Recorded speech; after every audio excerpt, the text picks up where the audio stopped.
welcome back to my channel. My name is Mansi Kaushik and I am a sophomore at UCLA studying human biology and society and minoring in film. I know it's been ages since I uploaded a video, but I was actually helping him get into college and he finally got in. He's going to the University of North Carolina at Chapel Hill and he Go Heels! A full tuition scholarship, and he also is a direct admin to the King's regular business school. So he's going to be studying business admin, and we're all super excited for him. Hyping me up.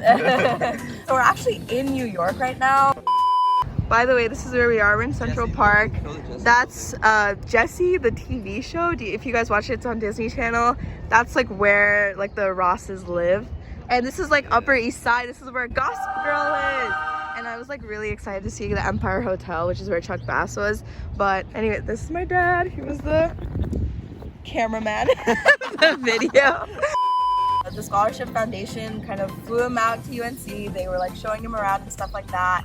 And yeah, he's just in New York to visit because we're just like, you know, coming to New York. He's never been. Yeah, I've never so, been. It's all really exciting and we're all super excited.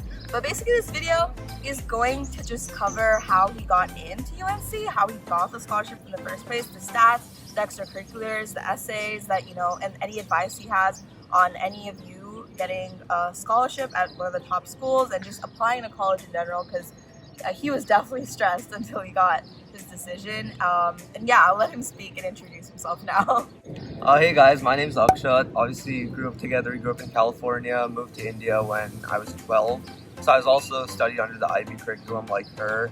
And my hobbies include playing basketball, collecting sneakers. I'm a huge sneakerhead. You guys will see that soon. But yeah, that's about it. Yeah. What are you wearing today? 97s in casual. Like he said, we both went to high school in Bangalore, Karnataka, which is in India. And so we followed the IGCSE curriculum from 9th and 10th, and then 9th and 10th grade, and then we did the IB curriculum from 11th to 12th grade. Subjects-wise, I took AdMath, Advanced Math. I took all three sciences, physics, chem, bio, English language, English literature, Spanish, comp science, eco. That's about it, right? Yeah. I think that's 9. 9th grade, I would say I did not do well. I had like 1 C. I did not do great. Like I think I had 1 A star, and I was in like I think comp, which is relatively easy. But yeah, it's you guys you guys just relatively figure your way out in 9th grade. You don't have to worry about your grades too much personally. Yeah, so in 9th and 10th grade in IGCSE, you kind of take the same subjects. So in 9th grade he took the same subjects, in 10th grade he took the same subjects, and 9th grade, like he said, he only had 1 A star, but in 10th grade... Just editing, and I realized we didn't even talk about the 10th grade grades because, I don't know, Central Park things. But, go ahead. I got... In 10th grade, he got... In 10th grade, sorry, it's been like, what, 4 months? in 10th grade, I got, I think, 5 A stars, 2 A's, and 2 B's. 9 subjects, right? Yeah. In 11th grade, in my HLs, I had a 7 in physics HL, a 7 in economics HL, 6 in math AIHL, and then 7 in chemistry, 6 in English, and then 6 in French. Yeah, so that's 39 on 42. Yeah, so that was a 39 out of 42. Our school didn't make it out of 45 in 11th grade because it was just the subjects. So out of 42, we got a 39, which I would say is a really, really solid score. Like, it's a great score if you want to get into the top universities. And just that improvement is, like, really key, as she said as well. Like, from 9, 10 to 11, they got to see that, like, improvement. And even if you don't perform well in 10th, which is what I thought, 11th is really where you can cover up. Because I think 11th grade grades are the most important out of all of them. So, yeah. Okay, so I took the SAT 3 times. The first time I did relatively worse. I got a 1430, which was really depressing. And It's really not. But yeah, you can see, like, it's like... My first scores are never good. You guys can see that as well. I never do good the first time. Like, that's just how I am. I feel like I don't take it too seriously. But I got a 1490 the second time. And then the third time I took it the start of my senior year, which is August, and then I got a 1540. So you guys can see stats-wise, I was pretty average. I would say like average-wise. Like I don't think there's anything that put me over the top. I think he was definitely above average. 1540 and 39 out of 42 in IB are definitely above average. But you can see that he wasn't like a stellar student from the beginning. Yeah, he definitely improved. He definitely started taking things more seriously. So it's not like a lost cause if you don't do well. Definitely. I would say his extracurriculars were probably my favorite part of his application. My favorite Mine part too. of I think they were just very him. That's the perfect way to describe it. That they really, really showed what he was interested in, what he would bring to the table at whatever college he was gonna attend. And I think that's what really got him in the door and got him this scholarship. So everyone, I guess, has a main activity. Mine was the nonprofit that I founded, but basically I talk about this in my extracurriculars video, but everyone has that main activity, and his was kind of along the lines of sneakers, because he's a big sneakerhead, like you mentioned. And yeah, if you want to go into so basically, I actually said I've been a sneakerhead kind of since I was a kid. And when we moved to India, I kind of saw that there was a lack of sneaker culture here, and the availability, as well as my friends and I, we couldn't buy shoes as easily as we could over there in the US. It was you could go on StockX, or you could go on a Nike or Foot Locker across the road. It was super easy there, and that was what actually furthered that culture there.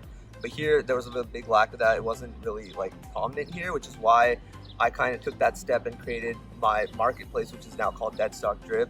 And so this is something I created in the start of October. This was in October 2020.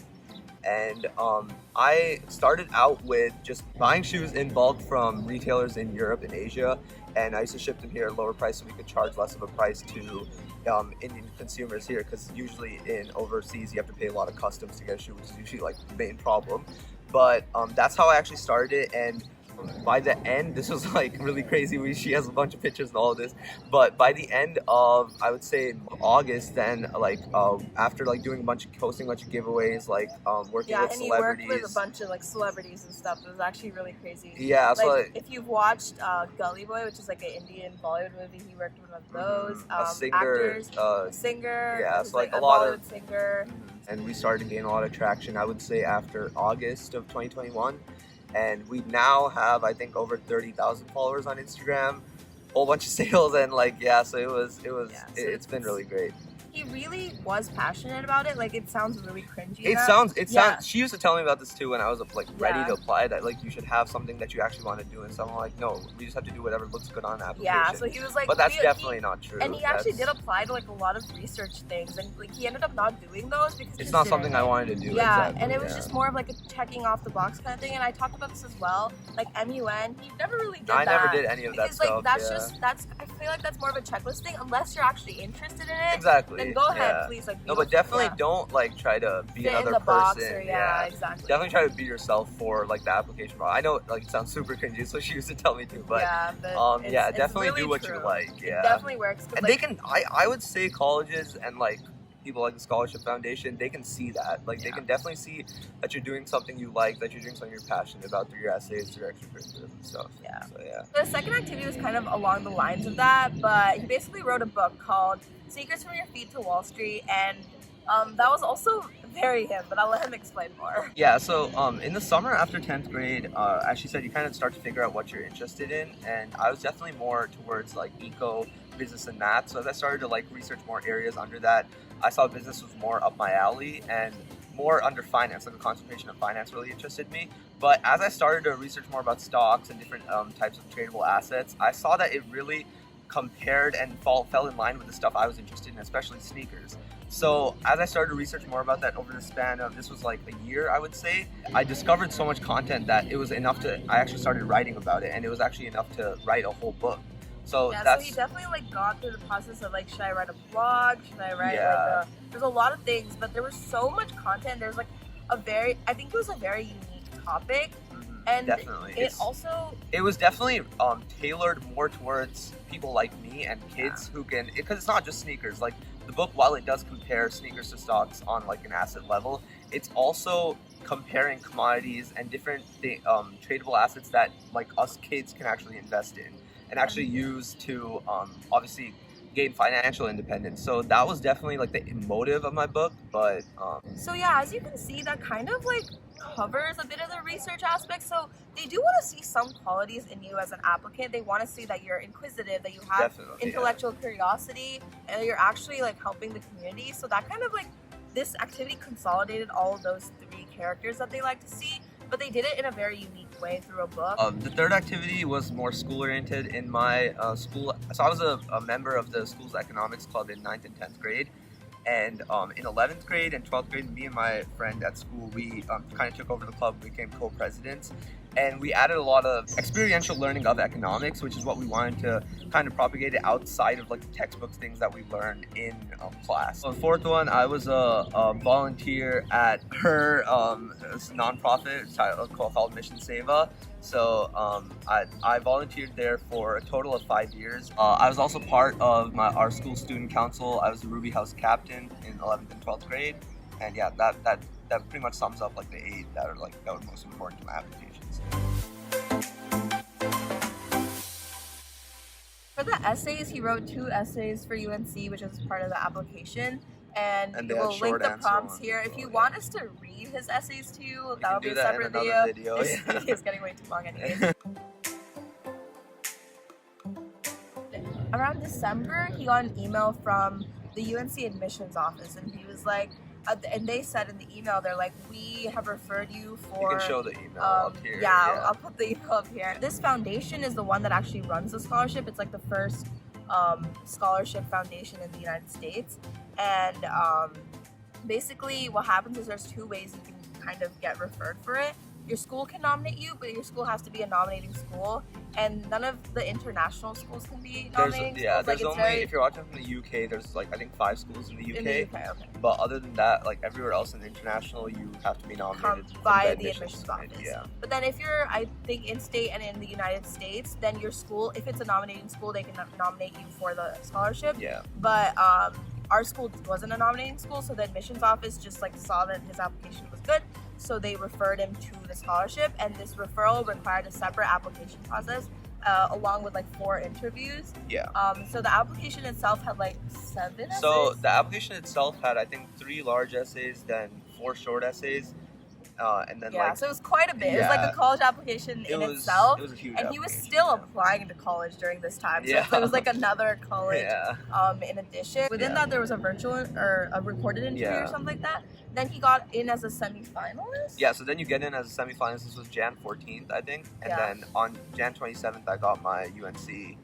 I got into UNC. Yeah, and he actually got into UNC. Yeah, and then after that is the finalist weekend, which basically consists of many different panels where you listen to people and you learn more about the scholarship. And then in the 2 weekends, Saturday and Sunday, you have 2 interviews. One's a group interview and one's a panelist interview. Yeah. And then you basically ask questions throughout the week, kind of like assert yourself into the community. So basically see how you fit into the UNC community and the Moorhead Keene scholarship, foundation community, stuff like that. It was all about networking. It was all about how he talks about his passions, his activities. I think and they could definitely see that. He really he told me about this one thing where his interviewer asked him about his book, and she was like, "Oh, I saw it on Amazon," and which that was really cool how she knew about it beforehand. But I would say go into an interview with an open mind, because I was really scared about it before, but it was more like a conversation between me and like 3 other people. One was actually a UNC professor, which is really intimidating, but it was a good interview. I talked to them more. It was more of a conversation about my activities and my life, but then also we could ask questions about the scholarship itself and UNC as a whole. So Do you have any last minute advice for anyone? So one thing she always told me when I was applying is that you'll end up wherever like you're supposed to end up, and that's definitely really true, because I had no clue about the scholarship when applying to UNC. Like I had no clue I was even gonna get into UNC or even go to UNC, but like it's just it's like fate. You'll end up wherever you do, but if you put in the work and all, definitely. Yeah, just like try to just always try your best, I guess. Try to really identify what you want to do in the future. I think it was really clear what he was going to do at UNC as a Moorhead Keene scholar, but also just as a regular student who got in and was selected out of like an incredibly academically enriched pool of applicants. So just make that clear. And again, if you have any questions, reach out to me. Like she'll link my email and stuff. So if you have any questions, let me know. Feel free to reach out to me. Anything. Just good luck and bye.